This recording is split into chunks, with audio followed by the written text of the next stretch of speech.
Totoo nga ba ito mga kalingap? Dara na kidnap.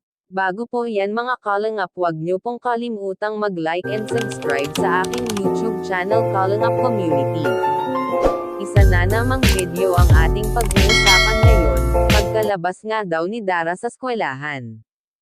Ay may naghihintay nga daw sa kanya. Yun pala ay sila Kalingap Rob ang mga taong iyon.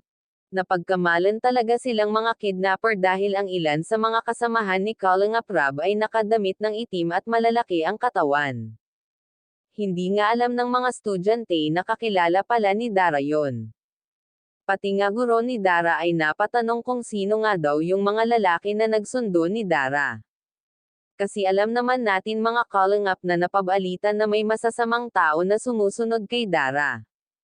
Kaya naging alerto lang yung guro nila Dara, pero nang malaman naman ng guro na kakilala pala yun ni Dara ay kampante naman sila dun.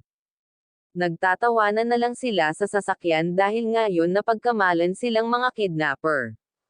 Kaya pumunta na sila Dara sa kanilang bahay, kaya pala sinundo ni Kalingap Rob si Dara ay para kamustahin nga itong si Dara. At napatanong si Kalingap Rob kung umuwi na ba daw yung tatay ni Dara.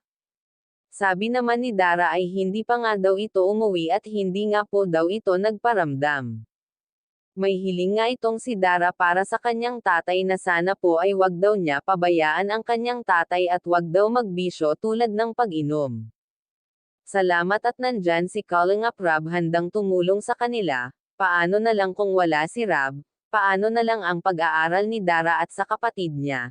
Sana nga po ay ipagdasal natin ang kaligtasan ng buong pamilya ni Dara. Hanggang dito na lang mga Kalingap, suportahan nyo din po sina Kalingap Rob at sa kanyang amang si Kalingap Val Santos El Matubang.